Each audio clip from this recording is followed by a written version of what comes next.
Okay guys, welcome back once again.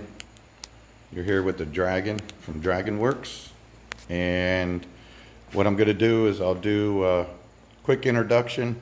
I'll fire it up, let y'all hear it run, how good it starts, all that good stuff, and then I'll talk about where we're at. I'll do a recap, give a little story behind it. How's that work? So anyway, it's a customer's 1980 Suzuki GS450 that he converted into a cafe racer, and the fella got so far and he was pretty stumped and he couldn't figure out how to get the engine to turn over or get it started or whatever, but he was so close. I'll go over everything after I get it fired up. So he first called me for a mobile call, see if I could get it going, and I was able to fire it up for him. Of course, it needed a whole lot of stuff but I did get it running for him, and he heard it for the first time. So let's go ahead and fire the thing up, and then we'll talk about it a little bit.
All right, see how fast it starts? So that's just preliminary settings. I haven't even fine-tuned it, and all that kind of stuff. But yeah, so anyway, let's get to it. The main thing that I found wrong, okay, so let me back up. I get to his house, and he tells me he buys it from a nice lady, I think, or something, very low miles. Never heard it run. She said it was great. It only had like 8,000 original miles on it or something like that. So the very first thing I did was a compression test. And since he didn't have his wiring figured out, I just took the cover off the starter and I hooked my positive cable right to the starter and was able to turn the engine that way, pull the plugs out, put your compression tester in, and you can test the bike. So if you ever go to buy a bike and it's not running and you're wondering if the engine's good, you can do that on just about any bike. So there you go. Helpful hint. That way you know the health of the engine. Once you know that, then you can build from there. Then it's worth something. But somebody spends all this kind of money just to find out the engine's no good. Yeah, it kind of defeats the purpose of this, doesn't it? So anyway, engine was good, so I knew we had compression. And then I start looking over the wiring because that's the next problematic thing. And the very first thing I noticed was his igniter and his starter relay were not grounded. He had them hot glued to this tray that he made.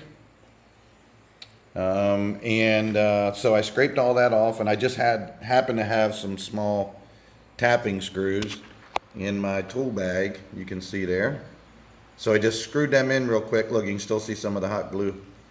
So I screwed those in real quick and was able to get that grounded. And then the other thing I saw, he didn't have his ground cable from the engine to the frame. He didn't have that connected. Sometimes you need it because they don't ground very well through the engine mounts. So it's best to do that because your spark plugs won't spark if the frame and the engine aren't grounded together, because all your electronics are grounded to the frame.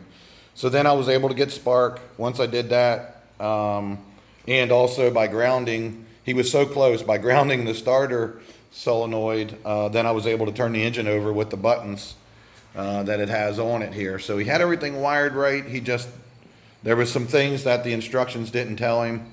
You got the Moto Gadget circuit board there, and there were some things that didn't tell you, so he was kind of stumped at that point. So got all that figured out, was able to get spark, and then once I had compression and spark, I knew I could even just dump gas in the engine or in the spark plug holes and make it run for him. But I went ahead and put the carburetors on and got a little fuel in them, and immediately they started leaking and overflowing. But I was still able to get it fired up for him really quick, but it wasn't happy at all, and gas was running everywhere. And of course we didn't want to set the thing on fire the first time, so I brought it back here. I got the carburetor straightened out, just a stuck float and loose bowl screws. And he actually had them set up pretty good because I was able to get it started with the settings, and I just had to do a little bit of fine tuning there. But anyway, so now we got it starting and running. So next thing I got to do is check and see if it has the gears and if it has a clutch. So then it start, run, and then it'll move, hopefully, and shift through the gears. And then the next thing we got to do is the brakes. It has no brakes on it. They're not even hooked up on the back yet. So we got to get that hooked up, and he put on a new master cylinder here, and I have to get that full and bled so the front brakes will work. So then we get it starting, stopping, you know, moving and all that stuff. Then we're going to take it to the next phase, which is tidying everything up and getting the seat mounted and the tank on there. And I got to see if the old petcock's any good, if it's going to leak or not. We might have to replace that. The tank's really clean on the inside.